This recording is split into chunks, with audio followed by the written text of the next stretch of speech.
And we are back. Pokemon White 2 Hardcore Nuzlocke. We've made it to the fourth gym, focusing on Electric-type Pokemon. And as far as our first encounters go, we are looking pretty decent, I would say.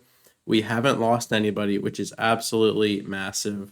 So got some good ones, got some that, yeah, you could pass up on, but the key thing here is that we actually caught them. We didn't just kill them on accident or because I was disappointed. So back to current events here. This is the team that we are working with, and it is looking pretty darn good. We're going to lead with the Herdier with the Intimidate, get the ball rolling, and then probably have Krokorok come in for the cleanup if possible. Grimer's physical attack is actually much higher than I first thought it would be, but most of his moves are special, which is super interesting. So we are looking really good there. I think the Emolga, as always, is probably the one we have to watch out for most because it's so slippery. But other than that, I mean, pretty straightforward. You got three electric types, weak to ground. Emolga dodges that. But you get around the Emolga, and I think we'll be looking pretty darn good.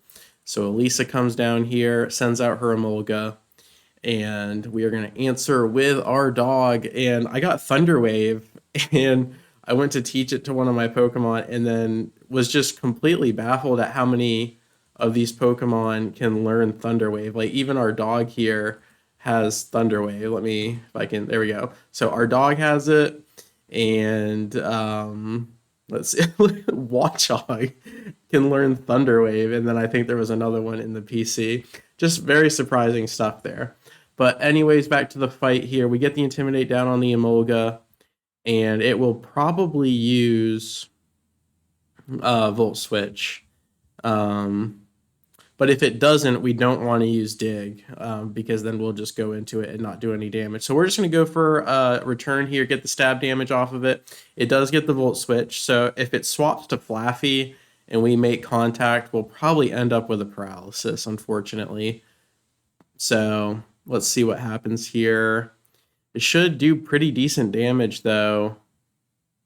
Okay, really good damage. We have the leftovers, and we dodged the static. Everything was amazing there, and I do believe this will two-shot Flaffy.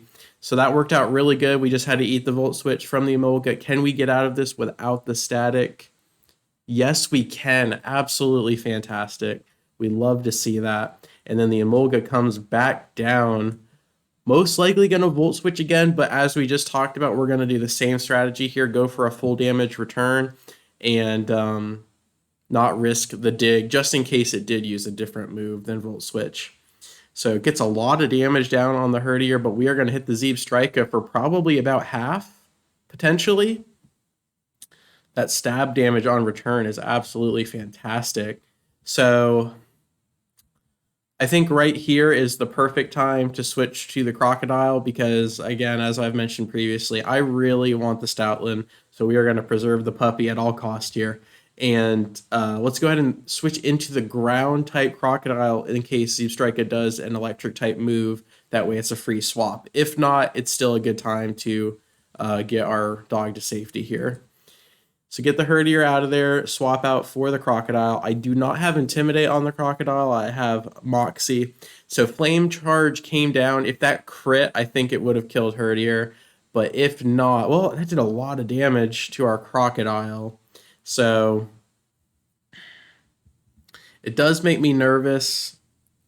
So that was 26 damage. I think we're just outside of crit range from another Flame Charge, but I'm pretty confident that Dig will kill. So let's just go all in on the Dig play.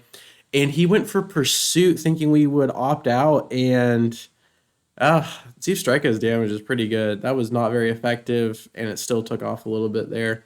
So we are dead to a Flame Charge crit now. Another Pursuit comes down, but we do get the Dig, and that will finish off the Zebra, I believe. And that just leaves the Emolga. So, and we do get the Moxie off of this, so we get an extra attack bonus, which is huge, which makes me want to stay in. Could I risk everything? I think I am dead to an Aerial Ace crit, but other than that, I think we can survive. And I think we go all in on the Moxie Crunch. And then if we get chipped, we just swap out from there, I think. So let's go all in on Crunch. And it's just a quick attack. We should be absolutely fine here. Okay. We are dead to crit now, especially if it's Aerial Ace. We might just be dead to an Aerial Ace. So whether Emolga gets a potion or attacks, I think this is a good time to swap back in. We can go for the Herdier, but then it'll use Volt Switch, and that will kill if it crits. I actually think it's time for the Watchog. We could also go Grimer. I'm scared of throwing Pignite because the fighting. So it's actually Watchog's full health. Let's go ahead and get our Bug-Eyed Watchog in there from Paris with Love, and the Hyper Potion does come down. So now it is essentially a full health 1v1 here. We do have Confuse Ray. Let's go ahead and set that up. And this is going to do a lot of damage, unfortunately, and it's not going to swap out. But let's see how much we can tank here. And we do tank quite a bit. I think that would have done more on one of our different Pokemon there. So I'm proud of Watchog for that tank. And now let's see if we can return with some damage. And if this Confuse Ray pays off, we are going to be looking so good. It does not, and another Volt Switch is going to come down here. And hopefully no critical, but whew, that is just a lot of damage. This Flying Chipmunk knows what it's doing. Knows what it is doing. The return comes down, and it is massive damage, but we do get the static. Man. I mean, I think we all in for one more turn and risk the Volt Switch critting instead of swapping into someone else. So let's go one more return, and hopefully we can break through the paralysis. Oh, it snaps out of confusion. If this crits, we just got our first casualty. Please do not crit. Hold on, Watchog. Yes, okay. And the return comes through the paralysis. The Emolga cannot handle the damage. And we get the 4th gym badge. Whew. Cutting it close on a couple of those Pokemon, but trying to maneuver the paralysis. And again, just electric type moves hit really hard. That special attack is sometimes really tough to deal with, but we pull it out. Really good stuff. And now we are on our way to the 5th gym. Got some ground types coming in here. And I don't think I even have one water type, so that'll be super interesting. Maybe we can pick up one in between. But as always, thank you so much for your time. I really appreciate it, and I will catch you on the flip. Peace.